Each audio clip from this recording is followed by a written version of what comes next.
The Wrestling Mayhem Show. Since 2006, the pioneer in pro wrestling podcasting.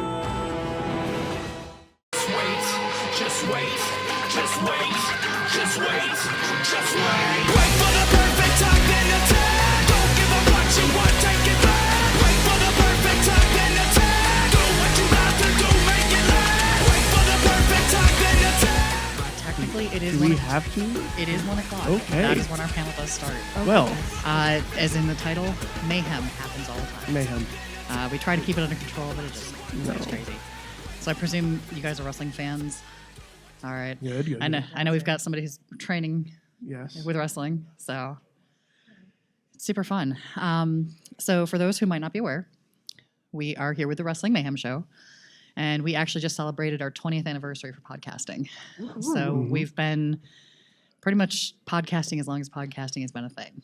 And 20 years, we've seen a lot of stuff. We've done a lot of stuff. It's launched a lot for various members that have been on the podcast. So my name is Missy. I am wonderfully referred to as wife of the show because my husband is the one that actually started the podcast and runs it. He is currently in Chicago for a client shoot, so I get to fill in for him today. To my right, I have the Sorg. I am the You Sorg, are especially for the today. Sorg today. Yes, I am. Listen, if the last name fits, that's Yes. all that matters. Exactly. So I have with me Rizz. Hi. Rizz, how long have you been with the show? I think 15. Because I think I started around the 5-year anniversary because you had like a little get together there. But I think I was part of the show about starting in the 15 years. I was on the show maybe a year later than that. Yeah, because you came in as a when- fan of the show. You would I contribute. did fans, I did emails, and then Mhm. I think one day, I think was it either Lunchbox or maybe it was Sorg just said, "Hey, you want to come on the show?" And I was still in college. And I'm like, I'm just going. I don't know. Like even now, I'm like, I don't talk too much, so I don't know what this microphone does. I don't know. I'm just gonna sit here and do nothing, and then all of a sudden it turned into a lot, a lot. You're on the show pretty much regularly at this Frequently. point. Yes. I- And Tatiana, you're part of the show in a different capacity. I suppose I am. I've been in this business for about a total of What business have you been in the wrestling business, which has retroactively connected me to Sorgatron Media and the Mayhem Show in different capacities. But in the business, I've been around for about 8 years, which 8 years next month, which is weird. That's 8 years of my adult life. So this is what concussions look like, folks. Not remembering specifically timelines and stuff. Just kidding. Just kidding. No, my concussions show up in different ways. Nice. That's why I write everything down. But I've been on, I've known and been close with the Sorgs and the Mayhem Show crew for about 6.5 of those years, I would say. It was like after my debuts when I started to get to know you guys a little bit better, started showing up on the podcast every now and then in the past 3 years, I've been very fortunate enough to have been featured on the Indie Wrestling Network a lot because we started this thing called Thursday Night Fights over at my home base of 880 Wrestling, which we've been very fortunate to have the Sorgs with us that entire time. And it's given us a lot of really cool content and a lot of really cool opportunities. So I'm going to dive into that a little bit more since you just opened that door. Sure. So Sorg is a huge wrestling fan. And when I say huge wrestling fan, he watches everything that's out there. So it's WWE, it's Impact, it's AEW. He watches New Japan. And there's a fun little story. I'll tell you about that one here in a little bit. So he has watched wrestling forever. And the Wrestling Mayhem Show is the opportunity where, as fans, we get to talk about wrestling in that capacity. So it's nice to have that aspect of it. But like Tatiana just said, Sorg wanted to be able to do more with things. So we work with local wrestlers, and we do video production for different companies. And Tatiana with the Thursday Night Fights is one of them. So it's a training school that works well for the wrestling trainees as well as our video trainees. So we're teaching people how to do what we do. So it's video production within a professional setting. Everything from ringside cameras to audio production to live streaming. We manage all that sort of stuff. And it all came through the Wrestling Mayhem Show. So it's kind of an interesting little trajectory that things have taken from, essentially our basement as a podcast to now being frontline that we're talking to you folks today about what we do. And somehow you made me do a lot of stuff for that. Like a lot of stuff I didn't really like. I was like, oh, do you want to do graphics? Sure. Do you want to do cameras? Sure. Do you want to do you want to be next to a barbed wire ring? Sure. So thank you.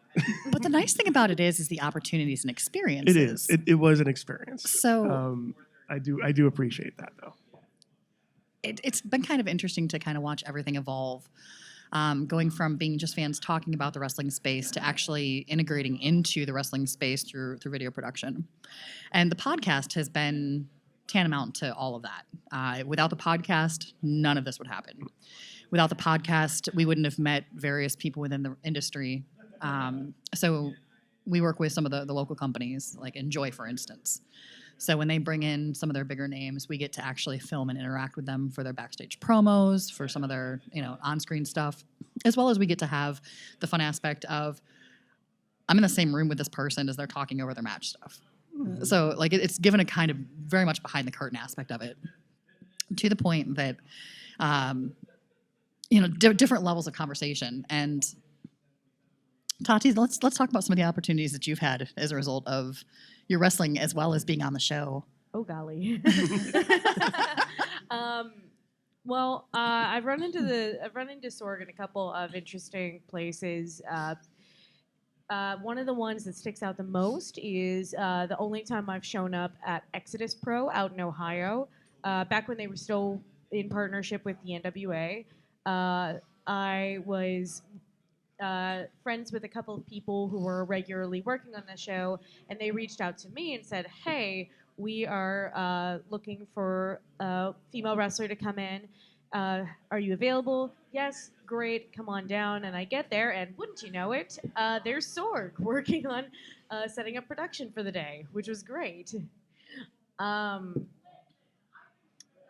As far as opportunities go, I mean, working with wrestling in general in the local area has just gotten me to be introduced to a lot of really cool people. The Enjoy crew has been mentioned. I've gotten to meet, work with quite a few interesting people. I recently had a match with MV Young. That definitely wouldn't have happened if I hadn't been going as many places as I have been. So that's wrestling life. You hang out with people, you make friends. Those friends reach out to you every time a door opens. And if you've got the chance to go through it, you run through and see what happens. So, Rizz, we actually just had a nice little throwback to this on the 20th episode. So you've talked about how inexperienced you were with different things. Yes. But you have made a pretty good friendship with a name that some of these folks might recognize. Tell us a little bit about that. So, what was it? Was it like 2015, 2016-ish? Somewhere around there? Somewhere around there, yeah. Actually, maybe earlier than that. After a event in Elizabeth, we had free time on our hands. We were tearing down. Missy over here was like, hey, we have a camera. We have a microphone. Do you want to, and this goes back to you guys make me do some weird shit. You guys handed me hand me a microphone. You had the camera. So we did like post-show interviews with the likes of who did we have? We had Bobby Fish. We talked to we've Mark talked to Andrews, Sterling James Keenan multiple times. But in this instance, one of the last ones we did on that day was with one Dalton Castle and RJ City. So let me set some background for you. Mm-hmm. I know that Rizz is a very shy type of Very. guy, and I am devious. I am absolutely just Very. very, very devious. So I see RJ speaking with Dalton Castle, Yes. and I look at Rizz and like, come on, we're gonna talk to these guys. Yes. So Rizz, who doesn't have a whole lot of people skills at this point in time in his life, Still don't. gets the opportunity to go and interview them. So he's on the microphone, he's on the camera. And who here is familiar with Dalton Castle and RJ City? Mm-hmm. How would you describe their personality? Yes. Very, Yes. very, very, very extra. That was that was the perfect. best. That was Yes. this. That was Yes, it. yes. Yes. So we have this very shy, timid Rizz interviewing the two of them, not individually, but Together. and they're just playing off of each other. I encourage you to check out the Mayhem Show YouTube channel. I don't. Because we have it up there, and it was recently refeatured with regard to our 20-year anniversary. But if you're looking for a comical little interaction between RJ City, Dalton Castle, and some random kid from Pittsburgh, it is a great experience. But the nice thing about it is that you actually have legitimately a relationship with RJ City that's grown out of that. It's weird. Like the Wrestling Mayhem Show has done so much for. I'm like, I know that guy is on AEW now. I know that guy. I tried to interview that guy, and it was like, but after a while, he actually, I think he was one who we friended each other on Facebook. We have the same birth date for some reason. That was a weird experience. I'm like, oh, you got the same. So in that same vein, and every time that Sorg goes where he's at, he somehow he remembers what's happening and calls. I think one time he called me his little potato, which, I mean, to get name dropped, to get a nickname from RJ City is weird enough. So I did something right, I guess. That or I was. I thought RJ City felt really, really bad about just as well. completely That as lambasting well. you on. Yes. But I think that's one of my favorite things about wrestling is like you never know how big those seemingly small moments are to you until like time has passed and you get the chance to like revisit them. Like for example, Akira, famous deathmatch wrestler. He and I met years and years ago on the night that I made my in-ring debut. And it was a very brief interaction. He was there supporting his at-the-time partner. And we had a conversation. Hi, nice to meet you. I'm Tati, I'm Akira, blah, blah, blah. Very brief, very quick. And then he went to go watch the show, and he and his partner left shortly after the match took place. Didn't think anything of it. Time passes, our careers move forward, and then we run into each other at Wrestlers Lab years down the line, and I go to reintroduce myself, and he yanks me in and goes, "It's so good to see you! You've grown so much!" And I'm in the embrace like, "You too!" Wait, what? I'm like, "You remember me?" He's like, "Yes."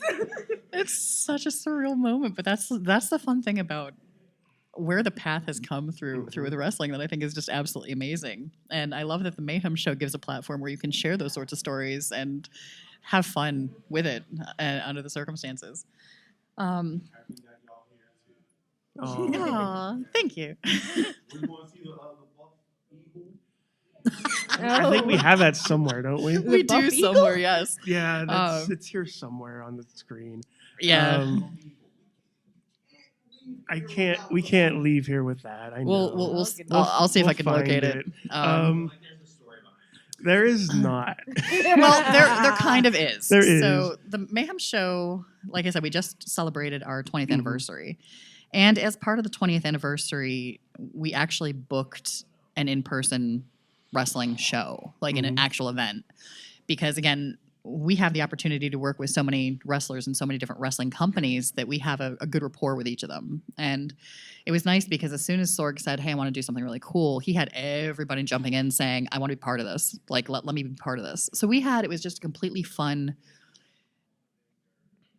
It was a fun show. Rizz, what was one of the things that you got to do during that show? Sorg called it a redemption arc. With that interview that I had with RJ and Dalton, we had a interview set up in ring with two giant individuals, pretty much the same big attitude era of individuals, and I'm 5'7", and one of the guys was billed as 6'7". Yeah, so I was literally like this the entire night, the entire day, the entire interview. But during that time, I got to do something that I've never thought I would do, ever. And it really didn't really pan out like why. Originally, it wasn't supposed to do that, but I got to do a stunner in the middle of the ring. Nice. Which, like, if I only was able to do like one move, that would probably be it. Even though it was more of a, oh God, don't mess this up, don't fuck this up, because something bad could happen and it'll be your fault. And then there was a moment, and it wasn't in that video, but in the pictures that were shown, like, you see my legs kick out, and you notice my hair, my like facial reaction was very excited. Not because I was doing the move in the ring, it was because I kicked my legs out and I'm not messing anything up. Like, that's the thing. Like, I'm like, I go, God, they're not. It's not my fault. Like, if something happens, it's not my fault. But like, I got an entrance and everything. Buff Eagle did appear in this moment. It's somewhere in here. Bear with me, because we didn't plan for this. It was just kind of, let's have fun with things. So it was before the Bradley thing. Oh yeah, so this was from the 20th anniversary show. Yes. Oh, that was such a fun show, full of was. so many zany antics and moments. Like, even like with your stuff, like the D&D game that you played in the middle of the ring, amazing. Yes.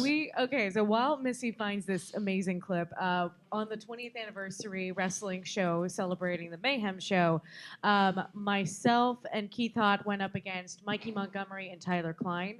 If you were here yesterday or are familiar with the Indie Wrestling Network at all, you'll know that the four of us are a part of a monthly D&D game called Top Rope Tabletop. So it was a very special request that we put together a match celebrating not only the Mayhem Show, but our RPG game. So the four of us put our heads together and we came up with the idea of having D20s in the ring to roll before we tried to hit a move. Mm-hmm. And you'll have to go check out the entire match to see just how ridiculous they got. But weapons of a fantasy nature were included.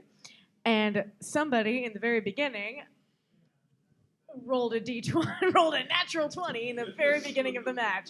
And very similar to Rizz kicking his legs out and realizing, I didn't mess up, there was a moment of, oh my God, I hit a nat 20!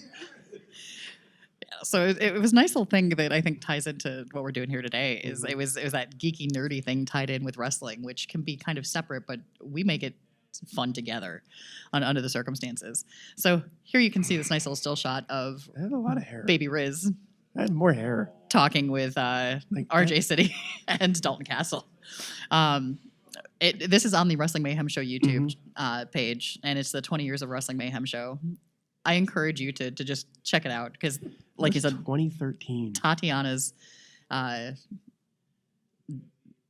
D&D match was something that I don't think I've ever seen or heard of before. So it was really phenomenal how that was put together and how they did that. You've got Rizz with his retribution. So he goes through with all this, and then we wound up talking with him about what he was doing with things. And he came out to do another in-ring segment with some of the wrestlers to kind of redeem himself. So he came out, and the Department of Jocks are pretty much as they sound. They're jocks, and they were jerks. Being kind of rude to Rizz, like, picking on him. How short I am, and just being completely relentless with him. I will also say, almost every member of the Department of Jocks is unnaturally, ungodly tall. They're all over 6 foot. Mickey is not. Mickey is, I think, only like 5'6", 5'7". So he's the most normal-heighted one of them, but, still of significant size, I would say. Yes. So they were picking on Rizz, and another tag team came in, called them out for picking on Rizz. And Rizz got some retribution in, as you can see right here. Yeah. Yep. But it gets even It gets better. worse. Yeah. It gets better. Right in the basketballs. It gets a little bit better here. So we do all this stuff. Flying through the air is Los Yeah, Tiños. absolutely. Trainees. And then Rizz, Yeah. what got into your mind over here? Not much. Like nothing goes up in this mind. But for some reason, it was more of a don't fuck this up. This is your first move. Do not mess this up. Yeah. Yeah. So Rizz made some new friends that night. It was great. Yeah, I made friends with aliens. Yes. Apparently. So it was one of those I went nice to things Mars. that, again, we never thought in a million years when we started the podcast that we would be doing this sort of fun stuff. The conversations that we've had, the people that we've talked to, has all been so surreal, and it's absurd. Sorg, with his work in video production and his love of pro wrestling, has given the opportunity that he has worked with Defy out in Seattle. He's gone out and he's done video production with them. So he's done different things like that. Don't sugarcoat it, Missy. You've also worked with some big names. I've also worked with a notable wrestling company that some of you might be familiar with that also has ties with a Japanese convention, New Japan Pro Wrestling. All right. When they were having problems with their American streams on Fight TV, the guy that works with their production knows Sorg, called him up and he's like, dude, I need to figure out how to fix this so that we can have these shows come into the U.S. on, Fight or wherever it's going to be. Knew what the problem point was, but needed to have some backup support with it. So Sorg was busy with one of his big clients, and he was going to say no. And I'm like, do not say no. Do not say no to New Japan because you will kick yourself if you don't open this door. So since it was just working as a streaming tech, it's something that I'm absolutely available to do and I'm familiar with, or at least familiar enough with. So I was brought in to help with New Japan Pro Wrestling with their American shows. Anything that was on their New Japan World platform was handled out of Japan, but anything that was on Fight, they brought me in for, which is great because I've gotten to have some really interesting conversations with people that I would have never imagined having conversations with. Rocky Romero comes up behind me as I'm working on stuff, puts his arm on puts his hand on my shoulder, says, "This looks really great." And I'm just like, "Cool, thanks." Good job. And pretty much, I'm Thank like, you. "Is this real?" I'm pinching myself. Is this real? So it's interesting because again, I can trace all of that back to my husband starting a podcast in our basement 20 years ago. Mm-hmm. So it's absolutely insane. He really is. Like I'm sad that he couldn't be here. He's sad that he couldn't be here, but we're glad for the opportunity to kind of talk about some of the things that we've done in 20 years of absolute mayhem. So we're going to kind of turn the conversation, I think, a little bit more over to some other stuff here. Tatiana, what is the wildest thing that you've seen here today, or not necessarily today, but this weekend so far at the event? I know you've been around. It can't be the cats. Oh. If it's Everybody cats- loves the cats. Well, okay, well, now I have to go. because Yeah, that's now the you have best to part. actually look at We know that's the best part. What is the second best part? I think the thing I think I've enjoyed the most out of this convention, besides the obvious feline fur cats, yeah. babies, probably the Japanese arcade games that are in the lobby level. Bishi-bashi. I don't know why, because I've never owned a proper gaming console. The only gaming console I've ever owned in my entire life has been a Nintendo DS, the original one. Mm-hmm. And that's it. I've had friends who have owned GameCubes, Xbox, PS4, whatever. My partner also owns, the PS4, the PS5, all that jazz. But I've never had those. And yet, somehow, whenever I step into an arcade, I am really, really good at the games. I don't know why, don't know how, just am. So when we came in yesterday, it was myself, Sorg, Dutters, and Keith Hott. And all four of us like stepped up to this 4-person gaming console that they had over in the lobby. I don't even remember what it was, but it had luchadors on it. So all four of us went, Yep. let's go see that. And it was all team event stuff. But like the first 4, maybe 5 rounds, I just won every single one by a large margin. I'm just sitting there going, I don't know how I'm doing this. It's also how she so approaches her wrestling fun. career. Well, yeah, that has been my wrestling career. Is like I don't know how I just did that, but it looked cool and everybody said it was fun, so let's do it again? Question mark. But I love all of the different type of games there are. Like I'm so used to seeing so many games that are based around like shooting and block building and go-kart and all of that. And no, there's a game back there with bongos. The game we were playing yesterday was like a lot of like, move the character to pick up the carrots and, catch the phone, silly stuff like that. There was another game Keith and I played that was tapping the keys to the beat of the music. And I really enjoyed like the diversity with all the different games. They're very captivating for somebody with ADHD. I think with like the bleeps and bloops and also like the arcade style of those types of games that gets you hooked in. Like that's type like I was walking to the bathroom and I'm just looking around. I'm like, I have time, and it was like it was a few minutes before this started. I'm like, I have time to play this, right? I didn't play it. I'm going to play it though. Oh, you're good. But I'm like, this is fun. Like this is like even that intrigued me a bit. So I get that moment. Oh yeah, like their designs are incredible. The fact that they all have like, they're all like in your face, like, hey, we're gonna do this ridiculous thing. It's just very captivating and fun. Hit the bongo with a stick. I think that you just brought up something very interesting, which is kind of the difference between Japanese culture versus American culture. American culture is American culture, but Japanese culture, like you said, is kind of like in your face, but not in a horrible way. So what is the comparison between, Rizz, I think you'd be a good one to answer this, also you, Tati. So we talked a little bit about New Japan. What is the difference between Japanese wrestling versus American wrestling, and why do you think it appeals so much to audiences?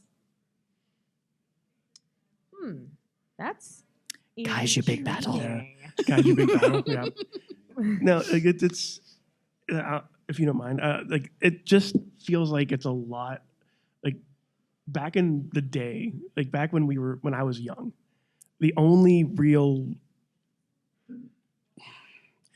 connection that young Rizz had for Japanese wrestling was in WCW. You had all these good wrestlers. You had Jushin Thunder Liger. You had a lot more stars over there. But when you looked at like WWE, they were parodying like what they saw in like Godzilla movies, where it's like, oh, I'm gonna have Shane McMahon talk over Kai and Tai's promo. But I think starting doing that, like starting with the internet was a really big thing, where it was like, oh, I can watch this grainy image. I can watch this new guy named Shinsuke Nakamura, and I can watch this guy named Okada do things. I can watch this guy over here, and then like you start to build that resume of like, not resume. What am I saying? But like you start to build that catalog of, oh, these guys are good. Like you start seeing like these guys are doing what televised is trying to do, but 10 times better. And I think part of that is, from what I've seen of Japanese wrestling, like it almost feels like they don't have anybody who is not TV ready that is showcased. The training in Japan is very extensive and very hardcore, very strict as well. And I feel like that builds up like the wrestlers that do go out and work on these televised companies that go international. they can basically work with a broomstick and make the broomstick look like $1 million. And you can say that about literally any member of any roster of an international Japanese group. And that's not knocking on American professional wrestling. 880 obviously is a place where people who are still coming up can go in and like work on their craft and and you can watch their progression over time, myself included. When I first started at 880, I was not great. I know I'm pretty good, I think.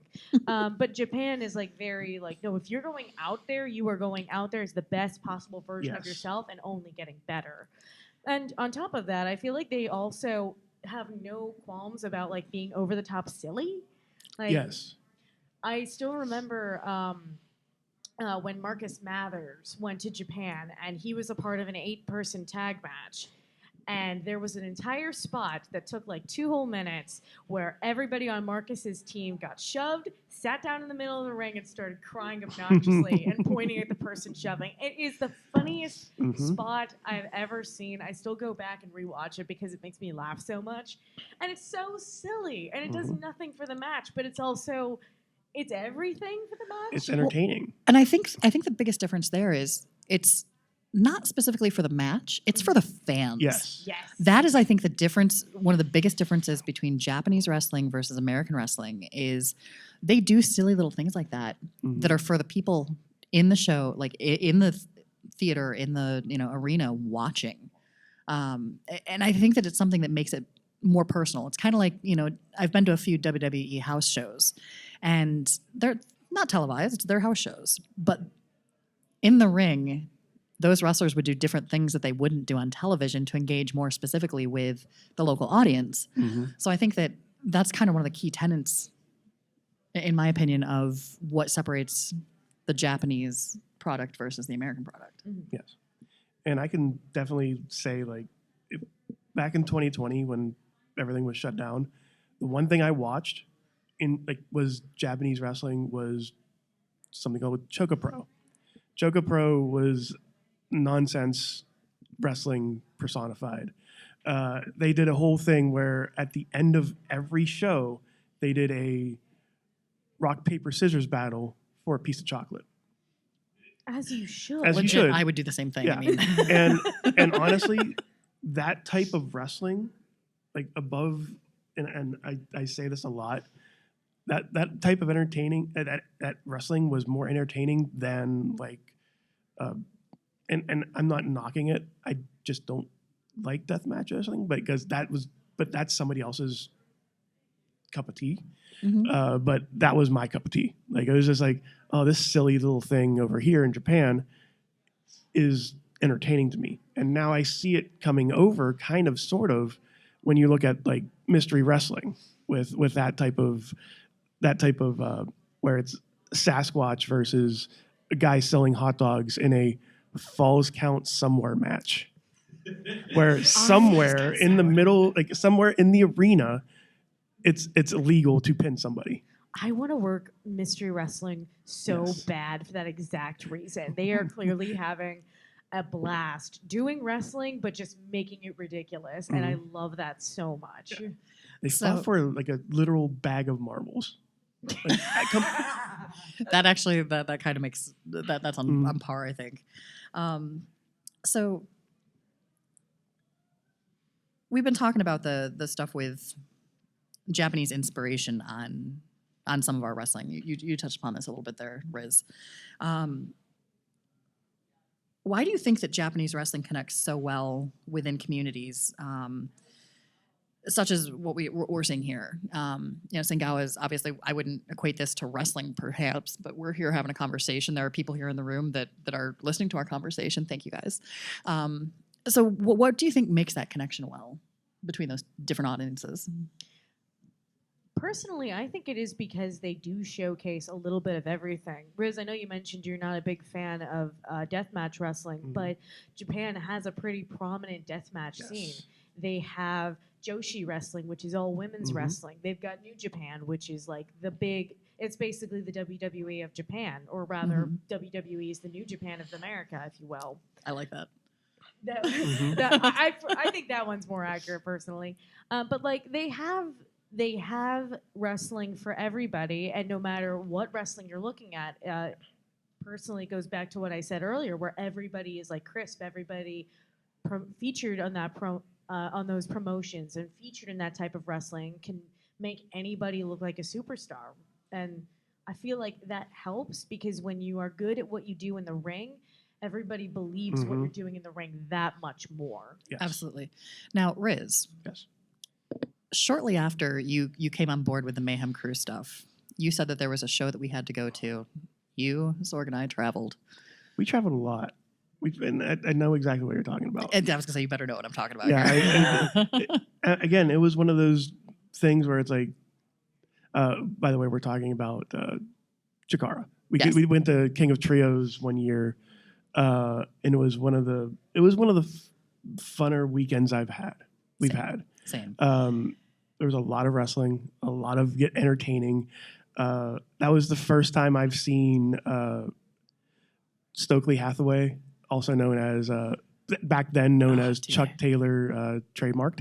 I forgot he was even on that show. But like that whole weekend was like tops. Like it was one of those. It was the Memorial Day weekend, so it was like, was it Friday to Sunday? I think so. Yeah. Yeah, it was Friday to Sunday, and then like just that. Like above all else, there was still good wrestling. It was still good entertaining as well. Mm-hmm. Chikara back then did a lot of good stuff back then. Like I always remember back to that, especially since the last it was the Sendai Girls versus JPW. Yes. Yeah, that's yes. JP like for the final two, and it was so good. Like they was so good, really good wrestling there too. And that type of style, like that type of entertaining style of like, oh, there's these teams of ants coming up to the ring. Oh, this guy bought another guy's name and is now using that name to go into the ring, sing a song, and get his butt kicked by an Elvis impersonator. There was a guy who got caught in a fisherman's net. Fishnet, yeah.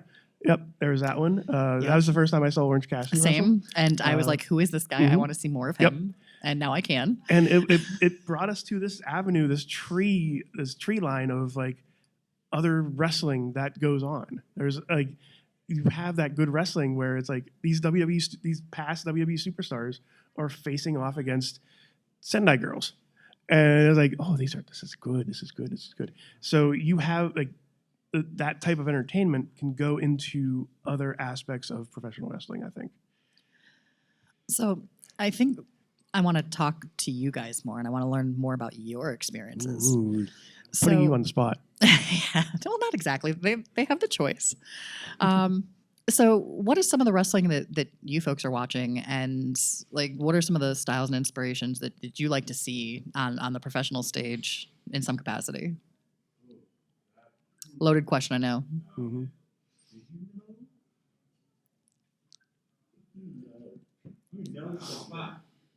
Uh-oh. Uh-oh. Discourse in the group chat. Let's go. Yes. So, okay, let's boil this back a little bit more. Do you have a favorite brand of wrestling, perhaps? Because each of them seems to be different within regard to their talent, their storytelling, how they do things in the ring and such. And just so you know, we're not going to And we're not your judging. yum. No, we'll judge later There's when we're a- rewatching, but not now. Internally, we'll judge you. But There's only one wrong answer, I promise. A build-up character, you know, like they tell a story, like they start from the low and they start building up like how they became the characters. Like Cody Rhodes, for example. Okay. You know, when you see him like, this chosen one, then goes down to Indies, and then he's like, building his character up, and then he gets to that point, in his career, he got knocked down a peg, and then his storytelling still kind of compressed, and then comes back. That's what story I enjoy about wrestling. Like he comes from a struggle and everything, and shows in the ring how much he struggled just to get there, and all his struggle becomes his strength. That's what I love. Like, you get what I'm saying. yeah, That's basic comic book theory, right? yeah, there. like that's basically like a really good anime. Yeah. Like it's like going back to like, oh, Gohan. Like he's being built up to be Goku almost, but it takes that time where it's like it takes time.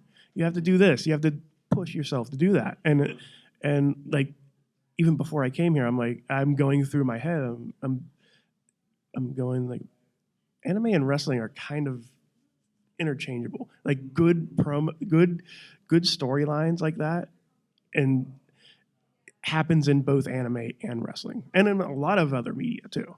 Like I'm a big gamer. I love storylines in games like that, like kind of like that. But it's like I 100% agree. That was one of the ones I was bringing up too, like Cody Rhodes and just pushing it like that. You like the Cody Rhodes story?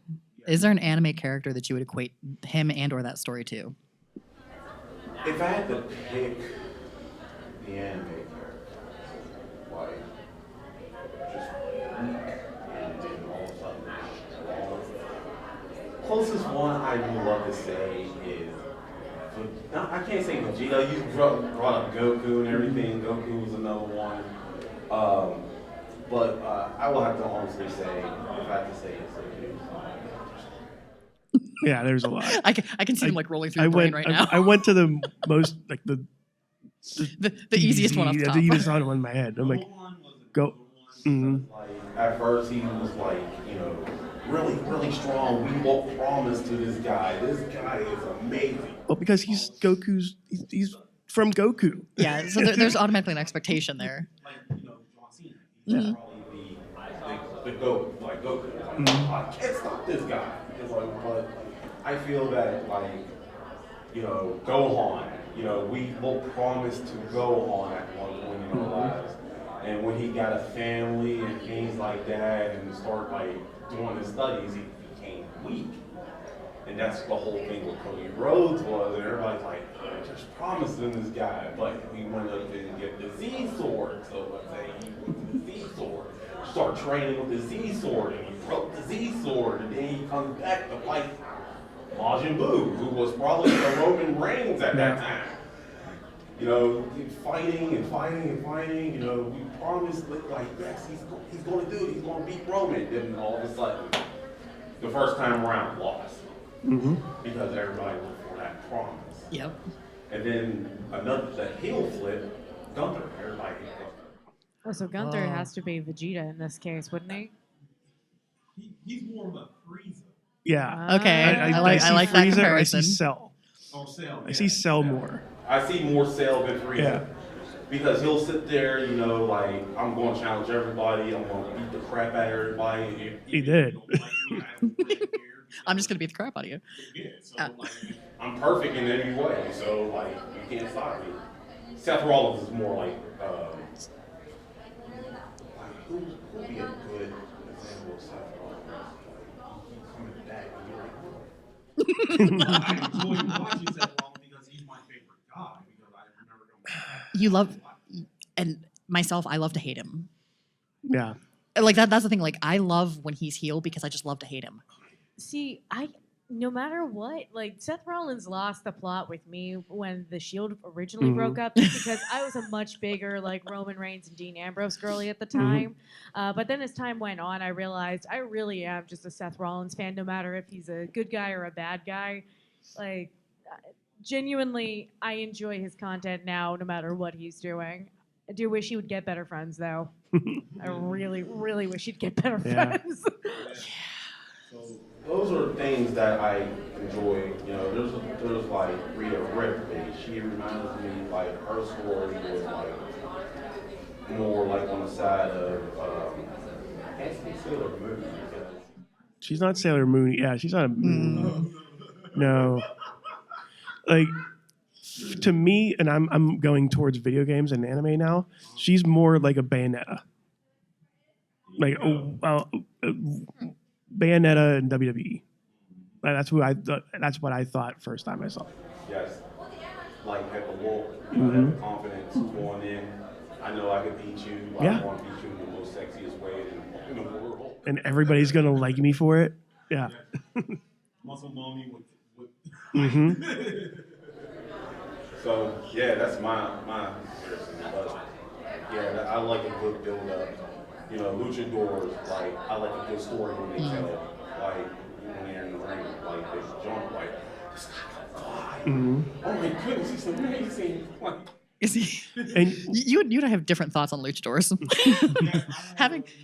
having done video production, I'm like, fucking luchadors. Because they fly and you have to, how do I follow them? yeah, Pretty much.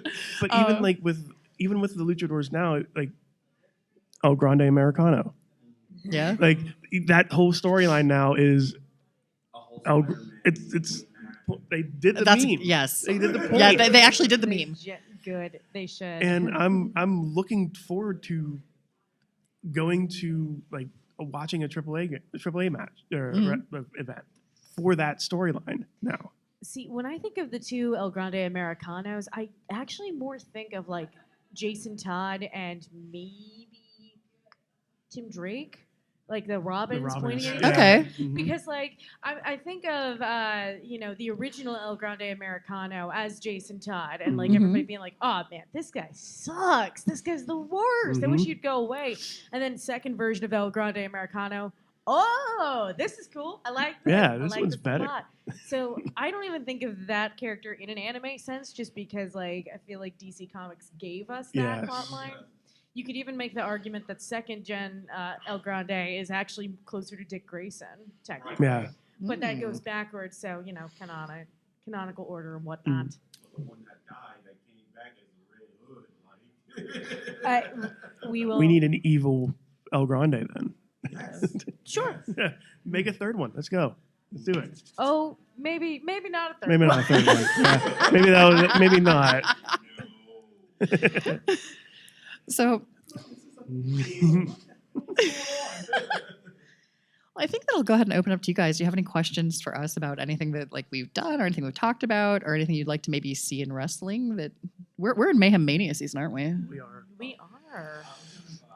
Jump in. One thing that I am interested in seeing now, even though intention and unintention is this sort of this proxy war where we have like CMLL and 3AA kind of being back, with CMLL to have a partnership with AEW and of course WWE buying a 3AA and people really seeing this Mexican style in earnest for the first time in such a long time. Yeah. And it is not just, over the top rope fancy stuff like, when you see Hechicero, what the stuff that he does, even on a technical level where you think, oh man, he's just putting these people in outside. It's like, no, when you see that, you see how he does that on a whole other level. And I think, and especially in today's kind of charged political climate, that we can still enjoy wrestling, no matter where it's from. Yeah.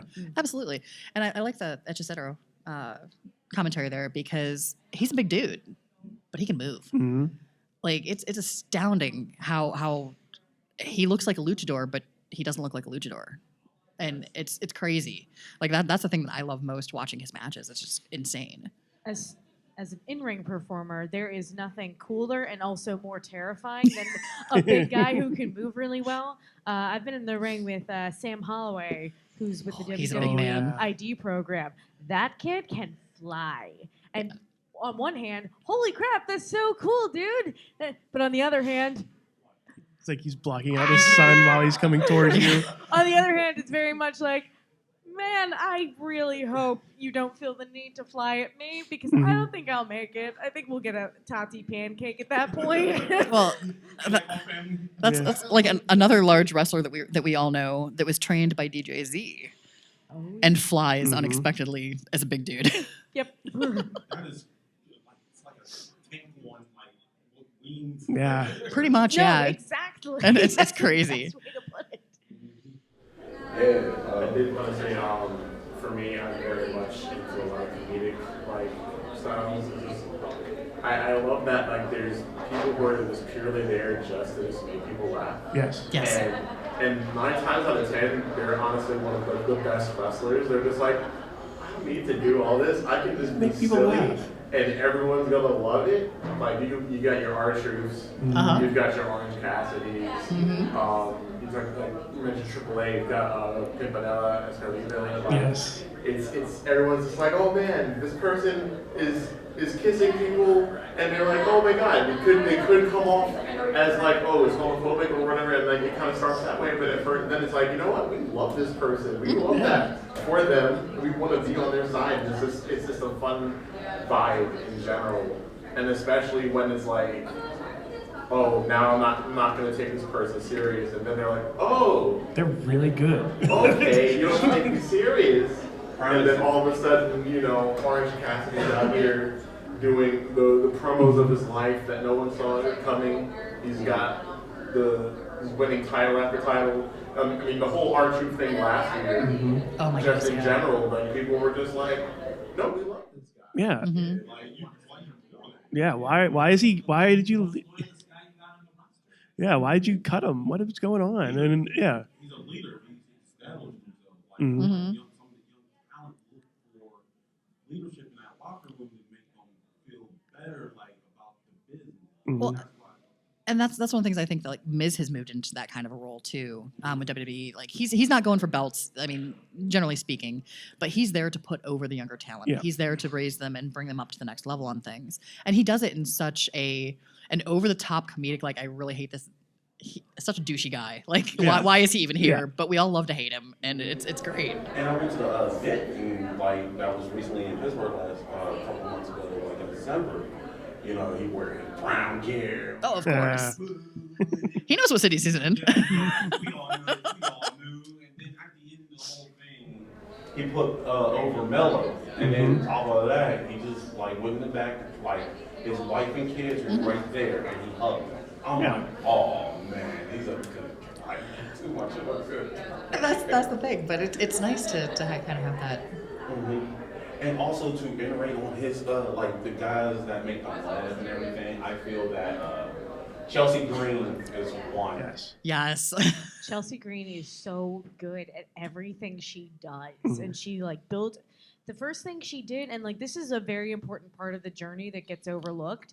Is like if you're going to be the kind of wrestler that like makes people laugh while secretly being one of the best people to step into the ring, you have to make yourself one of the best people to step into the ring first. Yes. And she did. She spent her early career as Laurel Von Ness, and you know you could see like her journey in TNA, like her getting better and better over time. Eventually, she left TNA. She went to the Independents. She had a good gimmick with her of the Insane Bride, and so she took that with her and she turned it into an art form. You know, the first part of the match goes horribly. She comes back out as the Crazy Bride and has a really good match, and it got to the point where you realize, wait, she's having a really good match whether she's sane or not. Mm-hmm. And it just kept building and building over time until eventually it got to the point of like, oh, we just want Chelsea Green no matter who, no matter what. Yeah. And like the interview she had with Van Vliet, I forget what his name is. Whoever. Yeah, whatever his name is. You know, that guy. Yeah, The guy that does all the podcasts. It's on TikTok and YouTube and all that stuff. One of the things that she was asked was like, do you want to win?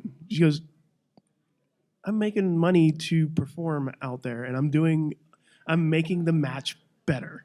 Like making that match better for whomever, for the fans, for everybody. That's what, like, I don't care if I win a chance. Like she's just like, I don't care if I win. Like it would be cool, but I don't care. Like it's like having that connection with like, yeah, just make it better. Like you don't need to win. You need to make the person look good, and or whomever look good, and it's gonna come. Like it's gonna come to one day to be like, yeah, now it's your turn. That's one of the mindsets when I was a little bit more involved in like training and helping the kids learn. You know, we'd have every once in a while we'd have a student that would show up and they're like, "Oh man, I don't ever want to lose." And I'm like, Too one, losing's where you learn the most. Number two, the point isn't to win. The point is to be good enough that they ask you back no matter what the outcome of the match is. Yeah. Yeah, have fun with it, obviously, but like also just be good enough. Mm-hmm. So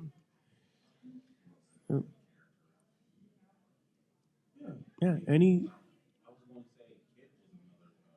Kit Wilson,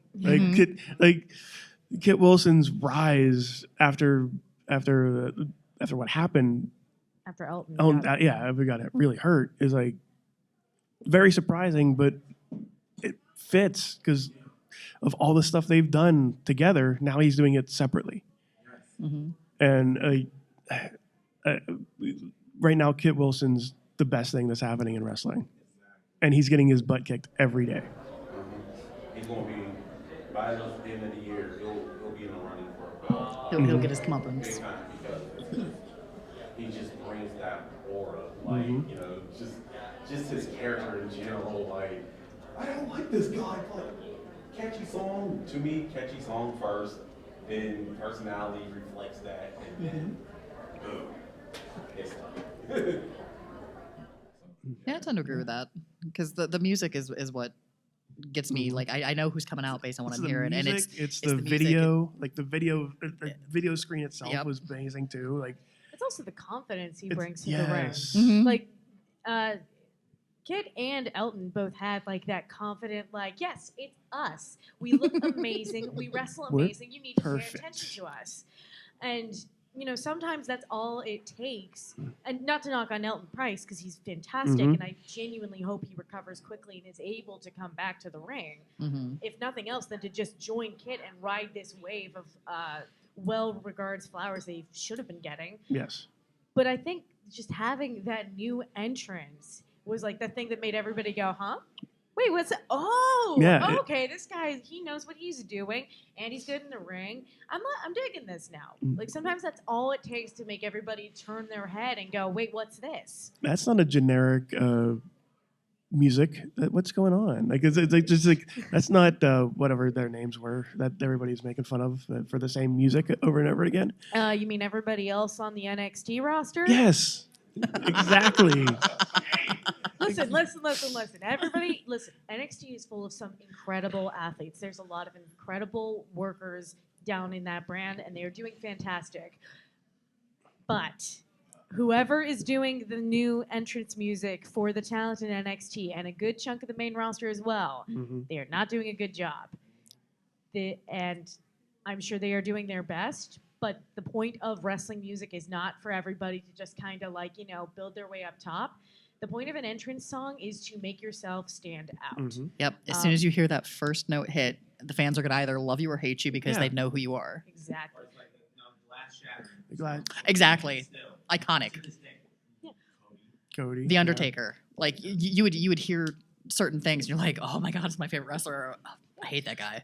Like, I played around with different entrance music for many years. I bounced between the one I have. The song I'm using right now is actually the first song I ever used. Hazy Shades of Winter, the cover by Ray Toro and Gerard Way. And then that didn't really fit what I was doing at the time, so then I moved to a Blackpink song, and that worked for a little bit. But then I moved to Florence and the Machine because, well, floral, whimsy. And that worked for a little bit, but then I realized I needed something that would like build people up and show them and surprise them. And so it brought me back to Hazy Shades, which has that little whimsical build up, and then the music explodes and I explode with it. And it tells people, hi, I'm whimsical, but I'm also going to kick your butt. You like Blackpink too? I thought I loved Blackpink. I like their one song, How You Like That. It's genuinely a really good song. I don't particularly listen to them that much beyond that. But, sometimes that's how it goes. You just hear something when you're in the business, like you keep your ear out as well as your eyes out for content. And you'll hear something play like through a TikTok or on the radio and you go, oh, I could use this. There's so many songs I'll be listening to when I'm at the gym, and I just suddenly start visualizing this could be a promotional package for myself. This would be perfect if I started feuding for this particular kind of situation. And it keeps moving in your mind over and over again. Well, I'm afraid that we have reached our allotted time for the day. Yep. But I certainly want to say thank you, everybody, If for. I may. Oh, Can I ask one more question Rizz for has one more two question. of you because oh no. I haven't been here. oh. Oh. So we kind of ask this every week about wrestling, but what did you learn from the Sangawa Project this weekend? And yes, you can use cats. Oh, good. It is allowed. It is allowed. I learned that I need to go upstairs and do some coloring. Adult coloring. Ooh, even better.